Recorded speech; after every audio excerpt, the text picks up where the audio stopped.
Teman-teman, saya bilang begini, kalau dulu hidupmu pernah ada mujizat, hari ini pun sama. Kalau dulu kau ditolong Tuhan, hari ini pun sama. Kalau dulu kau diberkati Tuhan, hari ini pun sama. Dan kabar bonusnya tidak hanya hari ini, besok, lusa, minggu depan, bulan depan, sampai selama-lamanya mujizat Tuhan, pertolongan Tuhan, kuasa-kuasa Tuhan akan terus bekerja bagi orang-orang yang percaya dan mengenal Tuhan. Katakan amin.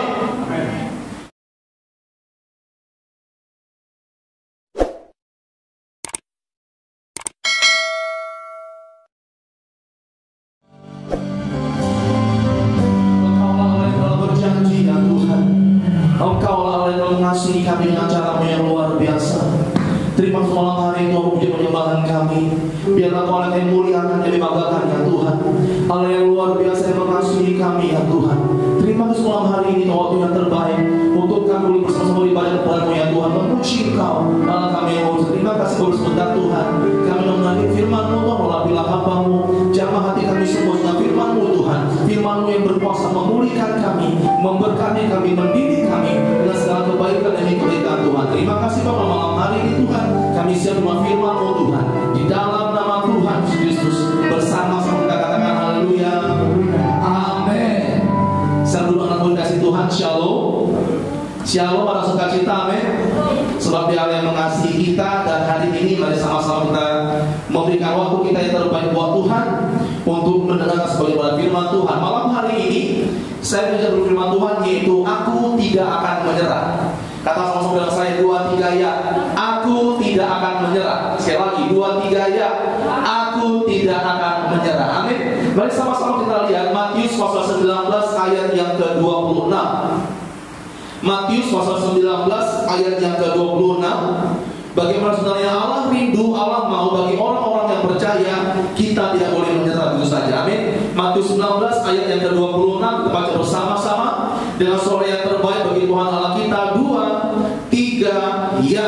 Yesus memandang mereka dan berkata, bagi manusia hal ini tidak mungkin, tetapi bagi Allah segala sesuatu mungkin. Coba begini, Yesus memandang anak-anak muda Bethlehem, amin ya, dan berkata, bagi manusia, lihat kemampuan kita dengan kehebatan kita itu nggak mungkin. Tapi dikatakan bagi anak-anak Bethlehem, pemuda-pemudi yang luar biasa di dalam Tuhan, bagi Allah segala sesuatunya apa? Mungkin. Saya mau tanya teman-teman sekalian, siapa hari ini yang beribadah itu membawa rasa putus asa? Boleh angkat tangan ya? Satu orang, ada rupanya. Sebenarnya nggak ada loh, ada loh. Nah, pertanyaan saya yang kedua, siapa hari ini ibadah? Dia datang penuh dengan ketakutan, ada khawatir, ada juga satu orang, 2 orang, oke ya? Kenapa? Karena ada sebuah kekhawatiran, amin ya. Yang ketiga, siapa hari ini ibadah dengan sukacita dan bersyukur pada Tuhan? Amin. Teman-teman dikasihi Tuhan, Alkitab bilang begini, kalau lihat kemampuan kita, lihat siapa kita, lihat bagaimana pengalaman kita, lihat bagaimana kepintaran kita, kayaknya nggak mungkin. Tapi ingatlah, waktu kita belajar untuk bersyukur, untuk mengandalkan Tuhan, memberikan hati kita dan hidup kita bagi Tuhan, bagi Allah tidak ada yang mustahil. Amin. Teman-teman dikasihi Tuhan, saya sampai hari ini ada banyak orang bahwa iblis masih bekerja, amin ya. Dan katanya iblis bekerja melihat keadaan kita. Kalau kita berpikir atau mengimani kita orang yang menyerah, kita putus asa, iblis akan menggunakan hal itu untuk membuat kita makin jauh daripada Tuhan. Amin. Sehingga sebagai orang-orang yang percaya, ada 3 hal yang tidak boleh kita pikirkan. Ada 3 hal yang tidak boleh kita simpan dalam hati, dan 3 hal ini tidak boleh kita ucapkan. Yang pertama, tidak bisa. Amin. Yang kedua, tidak mungkin. Dan yang ketiga, aku menyerah. Itu gak boleh. Amin ya. Bagi anak-anak muda, jangan sekali-sekali pun simpan di pikiran, simpan di hati, kita ucapkan gak bisa. Kita simpan di pikiran, simpan di hati, kita ucapkan gak mungkin. Kita taruh di pikiran kita, di hati kita, Tuhan aku menyerah. Kenapa? Karena gitu kita ucapkan, gitu kita pikirkan hal yang negatif, iblis akan tangkap itu sanggup lagi kan, udahlah mundur aja lah. Itu kan nggak bisa kan, udah coba berulang-ulang nggak bisa juga kan. Itu sih iblis ngomong itu tuh apa? Membuat kita menjadi semakin lebih lemah. Teman-teman dikasih Tuhan, kenal dengan seorang tokoh bernama Nick Vujicic? Nggak kenal nanti ya. Nick Vujicic ini seorang anak Tuhan yang luar biasa, dan dia seorang motivator yang luar biasa juga yang Tuhan pakai. Tetapi ada banyak kelemahan si Nick ini. Apa sih kelemahannya? Yang pertama, dia lahir tanpa tangan. Yang kedua, dia lahir kakinya nggak lengkap. Amin ya. Jari-jari itu hanya satu, jempol doang. Yang lain nggak ada. Begitu lemahnya dia, begitu menderitanya dia. Orang bilang begini, kayaknya aku nggak mau kayak dia. Kenapa? Lihat kondisi fisik, dia terlalu terbelakang. Tetapi Nick, dia tidak menyerah dengan keadaannya dia. Amin. Dia nggak bilang aku menyerah, putus asa, udahlah aku give up. Enggak. Justru Nick, dia terus maju, dia terus berjuang. Dan hari ini nama Nick Vujicic, orang yang tadinya dihina, tadinya tidak punya pengharapan. Dia orang yang mempunyai badan yang fisiknya begitu tidak lengkap seperti kita orang normal, tapi dia boleh hidup seperti orang normal. Amin. Dia menikah, mempunyai orang anak, menjadi motivator yang luar biasa dan berusaha. Ada banyak yang luar biasa kerjakan. Waktu kapan kita belajar untuk mau terus berjuang. Amin ya. Di dalam Alkitab juga sama. Ada seorang tokoh bernama Nabi Elia, yang pada waktu itu dia merasa seperti mau mati rasanya. Mari sama-sama kita lihat 1 Raja-Raja pasal 19 ayat keempat. Ini Nabi Elia ya. Tetapi Elia sendiri masuk ke padang gurun sehari perjalanan jauhnya, lalu duduk di bawah sebuah pohon ara. Kemudian ia ingin mati, katanya, cukuplah itu. Sekarang ya Tuhan, ambillah nyawaku, sebab aku ini tidak lebih baik daripada siapa? Nenek moyangku. Waktu itu Nabi Elia sebelum sehari sebelumnya itu lagi panas-panasnya, amin, lagi on fire, lagi semangat. Kenapa? Dia baru saja membasmi 450 Nabi Baal. Amin ya. Baru saja kabarnya kemana-mana tersiar. Semua bilang begini, Elia dipakai Tuhan dengan luar biasa. Amin ya. Menghadapi 450 orang Baal, semua dipusahkan di dia. Tapi esok harinya, waktu Ratu Izabel bilang begini, Elia, engkau akan kutangkap dan akan kutuntut atas 450 orang Baal ini. Waktu dibilang begitu, Elia rasa takut, rasa gemetar, rasa bilang, Tuhan, kayaknya aku mati saja. Kenapa? Karena Elia merasa hanya 1 hari Tuhan bekerja. Amin. Teman-teman, saya bilang begini, kalau dulu hidupmu pernah ada mujizat, hari ini pun sama. Kalau dulu kau ditolong Tuhan, hari ini pun sama. Kalau dulu kau diberkati Tuhan, hari ini pun sama. Dan kabar bonusnya tidak hanya hari ini, besok, lusa, minggu depan, bulan depan, sampai selama-lamanya mujizat Tuhan, pertolongan Tuhan, kuasa-kuasa Tuhan akan terus bekerja bagi orang-orang yang percaya dan mengenal Tuhan. Katakan amin. Kenapa? Bagi anak-anak muda, mari sama-sama kita belajar, jangan kita pernah menyerah. Hidup harus berjuang, amin ya. Apa sajakah yang bisa membuat orang give up? Yang pertama, dia mulai kehilangan pengharapan, dia tidak lagi beriman. Dan yang kedua, dia mulai hilang arah tujuan hidupnya. Ditanya mau ngapain, gak tahu. Tahu mau ngapain, gak tahu. Mau buat apa, gak tahu. Semua serba gak tahu. Kenapa? Gak ngerti arah tujuan hidupnya. Yang ketiga, merasa gak sanggup lagi. Kalau lihat keadaan, kalau lihat kemampuan dompet gitu kan, kayaknya gak mampu lagi. Yang keempat biasanya apa? Tidak ada support. Rasanya dia sendiri berjuang mati-matian. Teman-teman kasih Tuhan, sekalipun ada banyak-banyak orang tidak mendukung kita, ingatlah Tuhan selalu mendukung kita dengan 100%. Amin. Selanjutnya teman-teman dikasihi Tuhan, apakah yang harus kita kerjakan, yang harus kita lakukan ketika kita hampir menyerah dengan keadaan demi keadaan yang kita hadapi? Yang pertama, yakinilah bahwa Tuhan akan melakukan yang terbaik. Kenapa? Karena Tuhan masih bekerja sampai hari ini. Amin ya. Teman-teman, jangan bilang begini, Tuhan, kau hanya baik 1 hari saja. Oh enggak, Tuhan baik setiap hari. Orang bilang begini, Tuhan, tolonglah Tuhan, berikan 1 hari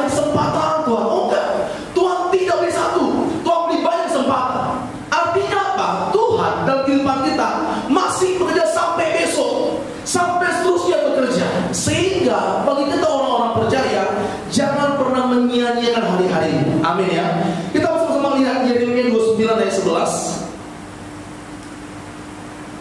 Yeremia pasal ke-29 ayat ke-11. Kita baca sama-sama ya. Yeremia pasal 29 ayat 11. 2, 3, ya. Sebab aku ini mengetahui rancangan-rancangan apa yang ada padaku mengenai kamu. Demikianlah firman Tuhan, yaitu rancangan damai sejahtera dan bukan rancangan kecelakaan, untuk memberi kepadamu hari depan yang penuh dengan apa? Harapan. Teman-teman bayangkan begini, Tuhan punya blueprint. Ini tentang kehidupan kita masing-masing. Amin. Tentang saya, tentang Kak Teti, tentang Bang Rey, tentang Bang Fano, tentang kita semua. Tuhan punya blueprintnya. Amin. Dan Anda bilang begini, bahwa isi blueprintnya itu rancangan damai sejahtera, sukacita, kebahagiaan, berkat-berkat Tuhan. Amin. Dan blueprint ini biasanya harus dikerjakan oleh sang ahli. Ya atau ya?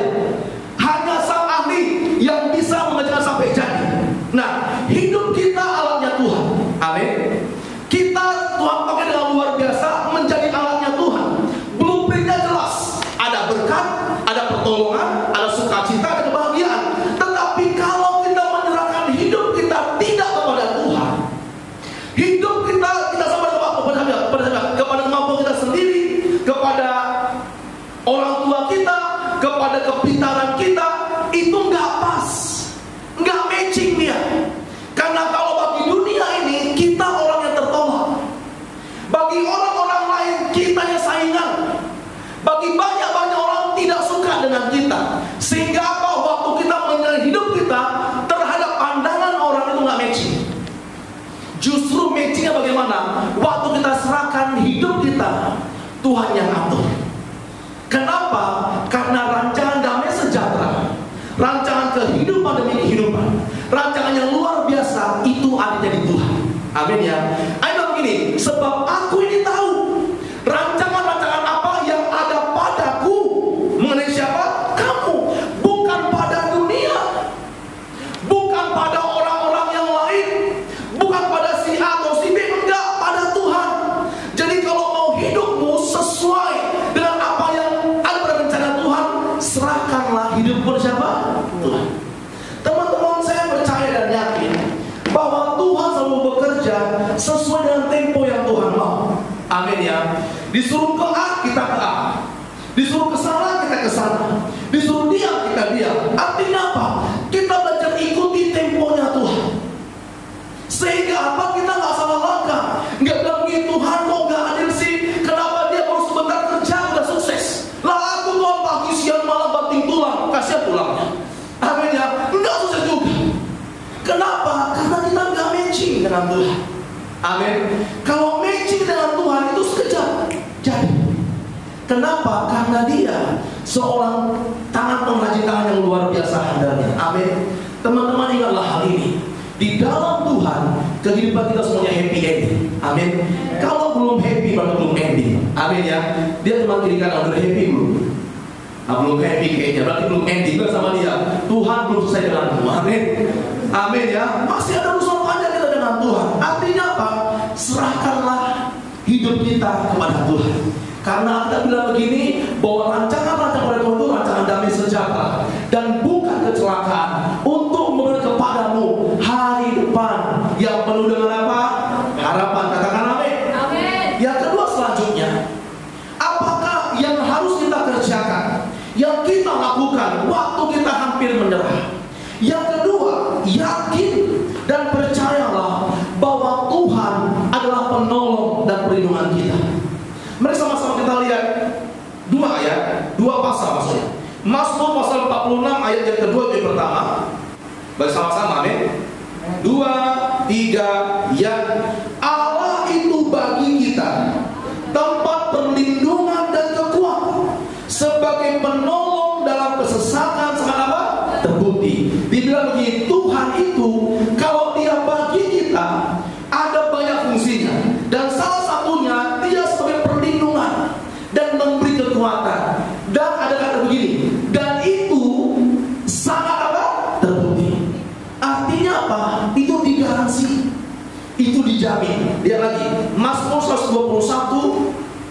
ayat 1 sampai dengan 8. Mazmur 121 ayat 1 sampai dengan yang ke-8. Saya minta kerja sama teman-temannya. Ayat yang pertama yang pria yang baca, ayat yang kedua wanita yang baca, sampai di ayat 8 kita baca bersama-sama. Amin. Kita baca berganti-gantian. Yang pria yang pertama, 2, 3, ya. Nyanyian ziarah. Aku melayangkan mataku ke gunung-gunung. Dari manakah kata pertolonganku? Ayat 2, 2, 3, ya. Pertolonganku ialah dari Tuhan yang menjaga langit dan bumi. Ia takkan membiarkan kakimu goyah. Penjagamu tidak akan terlelap. Sesungguhnya tidak terlelap dan tidak tertidur penjaga Israel. Tuhanlah penjagamu, Tuhanlah naunganmu di sebelah tangan kananmu. Matahari tidak menyakiti kau pada waktu siang atau bulan pada waktu malam. Tuhan akan menjaga kau terhadap segala kecelakaan. Ia akan menjaga nyawamu. 8, 2, 3, ya. Tuhan akan menjaga keluar masukmu dari sekarang sampai selama-lama. Amin ya. Ini berkat-berkat yang Tuhan berikan ketika Tuhan yang menjadi penjaga kita. Waktu kita belajar menyerahkan hidup kepada Tuhan itu luar biasa. Atau bilang begini, aku melayangkan mataku ke gunung-gunung. Dari manakah akan datang pertolonganku? Yang dua, pertolonganku ialah dari Tuhan yang menjadikan langit dan bumi. Waktu saya baca ayat ini 1 dan 2 ini, saya bilang, Tuhan, pengertian maksudnya itu apa? Bayangkan waktu itu Salomo di sini, dia membayangkan dirinya di tengah lautan. Amin. Hanya ada gunung-gunung yang tinggi. Dia sendiri di sana. Dan begini, Tuhan, aku melewati gunung-gunung. Dari mana ada menolong aku? Dibilang kata tersebut, baik gunung-gunung yang besar, gunung-gunung yang tinggi, gunung-gunung yang hebat kata orang, tidak bisa tolong Salomo. Artinya apa? Teman-teman, mungkin hari ini kalau kau susah, kalau kau sulit, kau begini, Tuhan, masih ada ke orang tuaku, masih ada kawanku si Anu, dia orang kaya, masih ada kawanku si Anu, dia orang hebat. Aku kenal si Anu, dia jaksa di sana, dia orang ini, dia orang ini. Teman-teman, mungkin kita begini, Tuhan, kalau ada masalahku nanti, aku punya si Anu, kenal si Anu, kenal si Anu, itulah Salomo. Kupikir Tuhan gunung yang sana loh, kupikir Tuhan gunung yang sana loh. Enggak, Tuhan bilang bukan gunung yang tolong kita, tapi yang lebih jauh, lebih besar daripada gunung-gunung itu. Siapa? Tuhan. Dibilang Tuhanlah yang menjadi menolong itu. Teman-teman kasih mungkin hari ini udah begini, Tuhan, aku masih mampu. Masih ada gunung-gunung kita yang kita rasa masih bisa menolong hidup kita.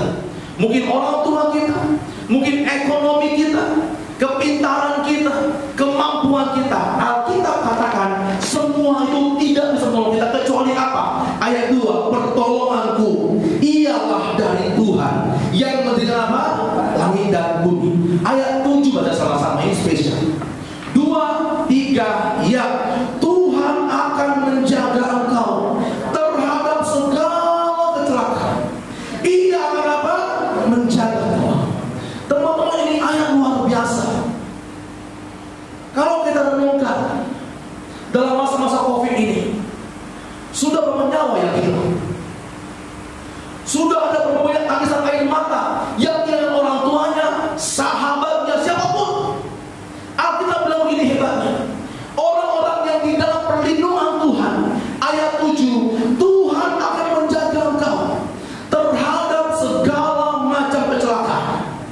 Dan tidak saja, Ia akan menjaga apa? Nyawamu. Saya mau tanya di sini, siapa sih yang bisa jaga nyawanya sendiri? Enggak ada. Kalau lihat rekornya kita, kalau lihat sikapnya kita, lihat perbuatan kita, nyawa sebentar, tapi buat Tuhan nyawa kita disayangkan Tuhan. Amin. Sehingga mari sama-sama kita belajar pertolongan kita bukan dari gunung-gunung. Ada banyak orang-orang yang hebat ke Gunung Kawi, ke gunung mana? Ngapain? Nyari keamanan. Dari perlindungan hal yang gaib. Tuhan bilang bukan itu. Tapi pertolongan kita jauh lebih besar, jauh lebih hebat, yaitu Tuhan Yesus Kristus. Amin. Yang kedua, kalau hidupmu hari ini rasanya menyerah, putus asa, ingatlah ada Tuhan yang menolong kehidupan kita dan melindungi kita. Amin. Yang ketiga, yang terakhir, yaitu berdoalah sampai sesuatu terjadi. Push, pray until something happen. Amin. Teman-teman kasih Tuhan, tanpa berdoa kita